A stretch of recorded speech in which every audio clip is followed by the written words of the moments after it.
चलिए, तो आपको बता दें केरल के सांसद एन के प्रेमचंद्रन के संशोधन पर वोटिंग हुई। उन्होंने डिवीजन की मांग की थी, तो उसके बाद आपको बता दें कि उसको ना मानने वाले, नामंजूर करने वाले 243 सांसद हैं। 196 ने हाँ कहा है और टोटल वोट पड़े हैं 439। इससे पहले आपको बता दें गौरव गोगोई, केसी वेणुगोपाल, ओवैसी, उद्धव ठाकरे की पार्टी के तमाम संशोधन जो हैं वो गिरते चले गए ध्वनि मत से। तमाम संशोधन जो हैं, स्पीकर ने बताया कि ध्वनि मत का जो फैसला था वो गिर गए तमाम संशोधन। हालांकि सरकार के जो 2 संशोधन मूव किए गए थे वो ध्वनि मत से पारित हुए हैं। इसके बाद एन के प्रेमचंद्रन के पहले जो संशोधन था वो उनके कुल 3 संशोधन है, एक गिर चुका है। उसके बाद ये संशोधन पर उन्होंने डिवीजन की मांग की और उसकी वोटिंग के नतीजे आपकी स्क्रीन पर सामने हैं। हाँ कहने वाले 196 हैं और उसके खिलाफत करने वाले 243 हैं। तो डिजिटल वोटिंग में सरकार के पक्ष में भी 243 वोट पड़े हैं, जो एन के प्रेमचंद्रन के संशोधन पर डिवीजन की मांग की गई थी। चलिए, इस वक्त एक और बड़ी खबर आपको बता दें। डिजिटल वोटिंग में सरकार के पक्ष में 243 वोट गए हैं और विपक्ष के खाते में 196 वोट यहां पर काउंट हुए हैं। अभी शुरुआत में संशोधन पर वोटिंग हो रही है, तो डिजिटल वोटिंग में सरकार के पक्ष में 243 वोट और विपक्ष में 196 वोट यहां पर नजर आ रहे हैं आपको अपनी स्क्रीन पर। इससे पहले केसी वेणुगोपाल, गौरव गोगोई, ओवैसी, उद्धव ठाकरे की पार्टी, इन सब के संशोधन गिर चुके हैं। और ये आपको बता दें कि यहां पर जो ये संशोधन था एन के प्रेमचंद्रन का डिजिटल वोटिंग में सरकार के पक्ष में, और अब फिर से पर्चियां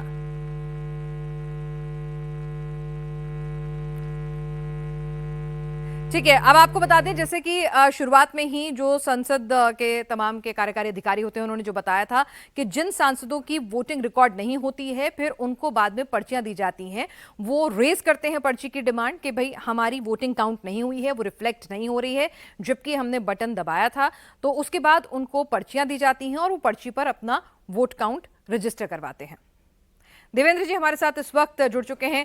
देवेंद्र जी, अभी एक और संशोधन पर डिवीजन की मांग उठी और उसके बाद फिर से पर्चियां जो हैं वो दी जा रही हैं। उनकी मांग की गई क्योंकि कुछ सांसदों का वोट जो है रजिस्टर नहीं हो पाया था।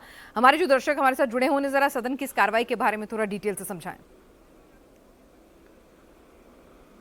इसमें पहले इस अमेंडमेंट की अगर बात कर लें तो ये अमेंडमेंट इस लिहाज से था कि एन के प्रेमचंद्रन ने इस बात को लेके जो कि मौजूदा वक्फ बिल में संशोधन के तहत सरकार ने पेश किया है कि वक्फ काउंसिल में 2 गैर मुस्लिम को रखा जाएगा, इसकी मुखालफत करते हुए उन्होंने इस प्रावधान को हटाने के लिए अपना एक अमेंडमेंट दिया था कि इस प्रावधान को हटा दिया जाए और उस प्रावधान को हाउस ने बहुमत से खारिज किया है। दूसरी बात कि नंबर्स के हिसाब से देखें तो जैसे इलेक्ट्रॉनिक वोटिंग मशीन में जिन सांसदों का वोट रजिस्टर्ड नहीं हुआ था, तो जैसे इसमें एक आवाज़ होती है, उस आवाज़ के ठीक बाद वो अपना बटन दबाना होता है और कई सारे सांसद उस प्रक्रिया को ठीक तरीके से कभी कर पाते हैं, कभी नहीं कर पाते हैं। बहुत सारे सांसद ऐसे होते हैं जो कि समझ भर लेते हैं लेकिन उसको उस रूप में इम्प्लीमेंट नहीं कर पाते और उसके चलते ये समस्या आती है। इसमें ज़रूरी नहीं है कि इलेक्ट्रॉनिक वोटिंग मशीन में ही गड़बड़ी हो, बल्कि इसमें समस्या ये रहती है कि अगर आपने उसको निर्धारित समय के अंदर बटन को नहीं दबाया तो ये एक समस्या आती है, जिसके चलते पर्ची का इस्तेमाल किया जाता है। लेकिन फिलहाल ये इस अमेंडमेंट को हाउस ने अभी तक जो नंबर्स है उसे सीधे सीधे खारिज कर दिया है। और जैसा कि सत्ता पक्ष के द्वारा बार बार ये कहा जा रहा था कि जो गैर मुस्लिम को अगर शामिल करने की बात है तो वो इसलिए नहीं है कि वो उसमें वक्त के किसी काम को प्रभावित करेंगे, बल्कि इसलिए है कि चाहे वित्तीय दक्षता हो, प्रशासनिक दक्षता हो या फिर तकनीकी दक्षता हो, इसके एक्सपर्ट्स के तौर पे वो वहाँ हो सकते हैं। दूसरा, एक इंक्लूसिव नेचर बनेगा उस काउंसिल का और उस लिहाज से ये किया जा रहा है। वैसे भी काउंसिल का जो फैसला होगा वो बहुमत के आधार पर होगा। बहुमत वहाँ पर इस्लाम को मानने वाले ही लोग होंगे, यानी कि गैर मुस्लिम की संख्या तो सिर्फ 2 होगी, तो वो किसी फैसले को प्रभावित नहीं कर सकते। हाँ, उस सिस्टम को इफिशिएंट और इंक्लूसिव ज़रूर बना सकते हैं और इस लिहाज से उनको रखा गया है। और फिलहाल हाउस ने उससे संबंधित अमेंडमेंट को खारिज कर दिया है, यानी कि सरकार ने जो प्रावधान किया है वो प्रावधान बना रहेगा। बिल्कुल, तो यानी बेहद अहम संशोधन था ये। एम.के. चंद्रन ने मूव किया था, केरल से सांसद हैं। उन्होंने कहा था कि जो गैर मुस्लिम सांसद जो हैं, जो गैर मुस्लिम सदस्य जो हैं, उनकी नुमाइंदगी को लेकर उन्होंने ऑब्जेक्शन रेज किया था।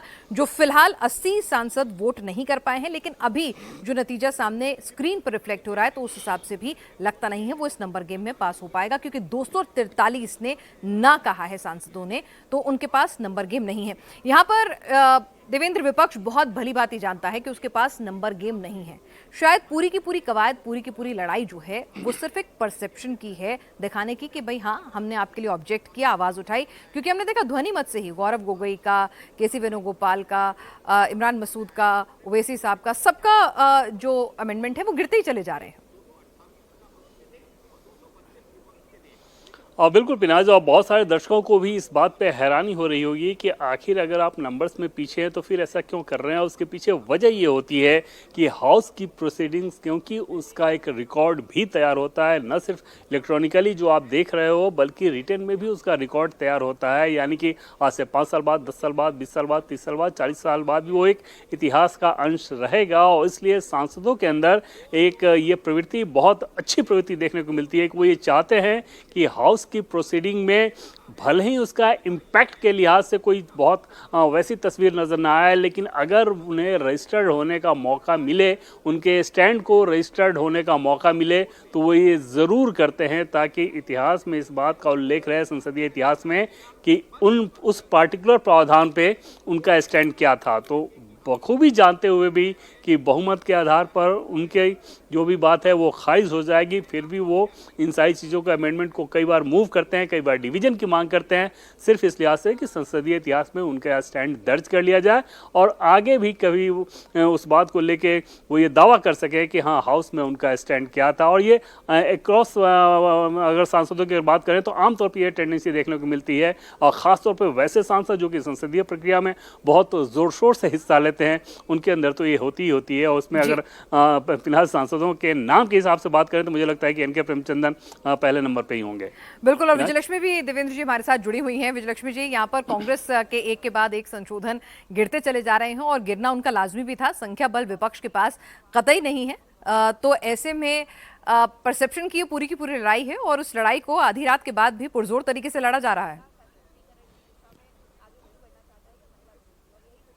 बिल्कुल पिनाज, ये परसेप्शन की ही लड़ाई है, और सरकार को क्योंकि बार बार विपक्ष की तरफ से कहा जा रहा है कि एक एंटी मुस्लिम बिल है, मुसलमानों के हितों पर कुठाराघात ये सरकार कर रही है, तो ऐसे में इन अमेंडमेंट्स पर, और अगर आप देखेंगे तो मेन जो क्लॉजेज हैं जिन पर बार बार विपक्षी सांसदों द्वारा इस बिल का विरोध किया गया, उसमें सबसे बड़ा जो क्लॉज था वो यही था जिसमें नॉन मुस्लिम मेंबर्स की वक्फ बोर्ड में एंट्री को परमिट ये बिल करता है। क्योंकि इस नए बिल के प्रावधानों के मुताबिक उसमें 3 सांसद होंगे, जिसमें 2 लोकसभा के और 1 राज्यसभा का सांसद होगा। इसमें कहीं भी मैंडेटरी नहीं है कि ये सब मुस्लिम समाज से हो। इसके अलावा चीफ एग्जीक्यूटिव ऑफिसर जो है वो होगा, वो भी नॉन मुस्लिम होगा। और इसके अलावा स्टेट बोर्ड्स जो हैं उनको भी 2 नॉन मुस्लिम मेंबर्स को जो है वो वक्फ बोर्ड में रखने का प्रावधान इस बिल में किया जाता है। इसका बार बार विरोध जो है वो तमाम विपक्षी सांसद कर रहे थे।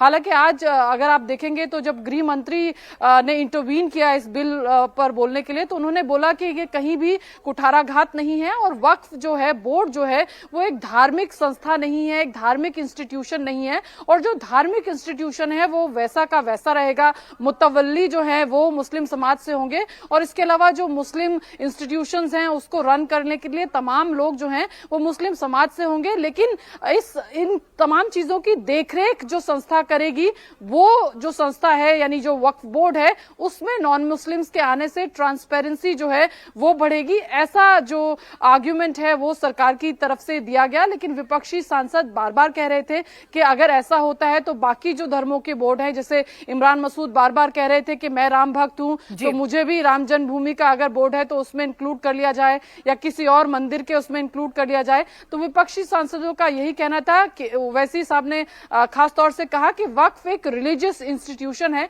जबकि जबकि सरकार कह रही है कि ये एक रिलीजियस इंस्टीट्यूशन नहीं है। रिलीजियस जो इंस्टीट्यूट्स हैं वहां पर नॉन मुस्लिम्स नहीं होंगे, मसलन मुतल्लवी हैं या मौलाना हैं या जो भी धार्मिक संस्थाओं को चलाने के लिए जो भी वहां पर लोग होते हैं वो सब मुस्लिम समाज से होंगे। लेकिन ये एक बॉडी होगी जो इन तमाम प्रॉपर्टीज की, इन तमाम जगहों की देखरेख करेगी, उसकी संरचना में अगर नॉन मुस्लिम होते हैं तो सरकार को ऐसा लगता है इससे कोई नुकसान नहीं होगा। तो ये एक बड़ा दोनों ही पक्ष और विपक्ष के बीच में एक बड़ा कंटेंशियस इशू था। और जितनी डिबेट्स आपने सुनी होंगी सदन के बाहर और सदन के भीतर भी, पिनाज सभी सांसदों ने दोनों ओर से इस मसले को जरूर उठाया। ये एक ऐसा पॉइंट ऑफ कंटेंशन था दोनों पार्टीज के बीच में, दोनों पक्षों के बीच में, जो एक बोन ऑफ कंटेंशन बिल के ड्राफ्टिंग से लेकर के जेपीसी की कमेटी की मीटिंग से लेकर के और अंत तक जो है। और अब देखिए ये अमेंडमेंट जो है ये मूव किया गया, ये आना लाजमी था। जेपीसी की मीटिंग्स में भी जो डिसेंट नोट भी दिए गए विपक्षी सांसदों द्वारा, उसमें भी इसको लेकर के बात रखी गई और काफी विस्तार से रखी गई कि किस तरीके से ये जो है ये पूरे स्ट्रक्चर को एक तरीके से डिमोलिश कर देगा और इसको नहीं किया जाना चाहिए। तो ये बात है। और अब ये अमेंडमेंट लाया, हालांकि अमेंडमेंट गिरा, उसके पक्ष में नंबर नहीं आए। 243 अभी तक जो नंबर आया उसमें 243 ही जो थे वो नंबर्स इसके अमेंडमेंट के विरोध में थे। हालांकि ये नंबर भी सरकार की जो टोटल स्ट्रेंथ है उससे काफी कम है। तो देखना होगा कि क्या वहां पर कोई टेक्निकल ग्लिच है, क्या कुछ और पर्ची के बाद कुछ और स्थिति क्लियर होगी। लेकिन ये जो अमेंडमेंट है ये क्लियर नहीं हुआ है। नंबर्स के लिहाज से फिलहाल जो नंबर्स अभी बताए गए उसके लिहाज से ये अमेंडमेंट नहीं अप्रूव होगा। बिल्कुल। और देवेंद्र भी हमारे साथ लगातार जुड़े हुए हैं। ठीक है, कांग्रेस अपनी तरफ से एक परसेप्शन की पूरी कवायद में यहां पर जुटी हुई है। विपक्ष एक मैसेज देना चाहता है संसद के जरिए कि जब सड़क पर वो उतरे तो क्या कुछ नैरेटिव सेट करे। लेकिन यहां पर एक बड़ा नैरेटिव बीजेपी खुद के लिए भी बदलने में कामयाब हो रही है देवेंद्र, के बार बार उनको ये डराया जाता था कि नायडू उधर चले जाएंगे, नीतीश उधर चले जाएंगे, मुस्लिम के मुद्दे पर तो एकदम पता नहीं सरकार ही संकट में ना आ जाए। तो आज वो नैरेटिव भी ध्वस्त होता नजर आएगा। और बिल्कुल पिनाज, और 240 का जब नंबर आया था उसके बाद जब सरकार बनी तो बार बार इस बात को कहा गया कि नरेंद्र मोदी सरकार का जो पहला कार्यकाल था, नरेंद्र मोदी सरकार का जो दूसरा कार्यकाल था, नरेंद्र मोदी 3.0 उस रूप में काम नहीं कर पाएगा। और नरेंद्र मोदी की जो यूएसपी हुआ करती थी कि जो डिसीजन लेते हैं वो एकदम से ठोक के लेते हैं, त्वरित तरीके से लेते हैं, वो इसमें नहीं नज़र आएगी इस सरकार कार्यकाल में। लेकिन उसको पूरी तरीके से ध्वस्त करते हुए नजर आ रही है ये सरकार, प्रधानमंत्री नरेंद्र मोदी कार्यशैली की ऐसे इशूज़ पे जिसके बारे में एकदम से माना जा रहा था कि जेडीयू टीडीपी को ऐतराज़ होगा। और जेडीयू पे खासतौर पे बिहार में इसी साल इलेक्शन होने हैं अक्टूबर नवंबर में, और वहाँ पर कैसे जेडीयू खतरा उठाएगी। दूसरी तरफ आरजेडी के स्टैंड को आपने देखा कि अभी कुछ दिन पहले ही आरजेडी ने कितना ज़ोरदार प्रदर्शन जब वहाँ पर हो रहा था वक्त के विरोध को लेकर, तो आरजेडी उसमें शिरकत की और किस तरीके से उन लोगों ने अपना पक्ष भी रखा वक्त के समर्थन में। वहाँ पर अगर जेडीयू ऑन बोर्ड है, और न सिर्फ ऑन बोर्ड है बल्कि आज जेडीयू कोटे से जो केंद्र सरकार में मंत्री हैं ललन सिंह को अगर हाउस में सुने तो ऐसा लगा कि एकदम अपोजिशन की धज्जियां उड़ाते हुए नजर आए। वो पॉलिटिकली, जैसे ललन सिंह का जो स्पीच था पिनाज, वो पॉलिटिकल एस्पेक्ट वाला ज़्यादा था, नैरेटिव वाला ज़्यादा था, ना कि सिर्फ फैक्ट्स के आधार पर। और इसका सीधा मतलब ये था कि जेडीयू पूरी तरह से ऑन बोर्ड है। रह गई बात टीडीपी की, तो टीडीपी के साथ भी वही चीज़ था। हालांकि इसमें एक चीज़ ज़रूर है कि उन दोनों ही दलों के जो सुझाव आए थे जेपीसी में, उन सुझावों को शामिल कर लिया गया था। हालांकि सरकार की तरफ से तो बार बार ये कहा ही जाता रहा था कि अगर आपके किसी भी दल का कोई भी वैसा सुझाव हो जो कि वक्फ संशोधन से संबंधित ज़रूरी हो तो उसको सरकार शामिल करने से पीछे नहीं हटेगी, और इसी के तहत उसको जेपीसी में भेजा भी गया था। लेकिन अपने आप में सरकार की एक बड़ी उपलब्धि है और ये बताता है कि नरेंद्र मोदी सरकार का जो तीसरा कार्यकाल है उसी कलेवर के साथ, उसी तेवर के साथ चल रहा है जो कि पहली बार या दूसरी बार रहा था। और शायद नरेंद्र मोदी ने जो इस बात को कहा था कि वो ये दिखाएंगे कि भले ही गठबंधन की सरकार पहले उन्होंने नहीं चलाई, लेकिन जब वो चलाएंगे तो लोग इसको भी देखेंगे कि गठबंधन की सरकार वो कितने बेहतर तरीके से चलाते हैं। और इसमें पिनाज एक चीज़ और है कि जो होमवर्क किया गया था सहयोगी दलों के भीतर भी, वो होमवर्क बहुत एक्सटेंसिव किया गया था। और गृह मंत्री अमित शाह ने परसों भी आपने देखा होगा कि जेडीयू के नेताओं को बुलाया, कल भी बुलाया, और उनसे बातचीत करके हर चीज़ समझा दिया गया था।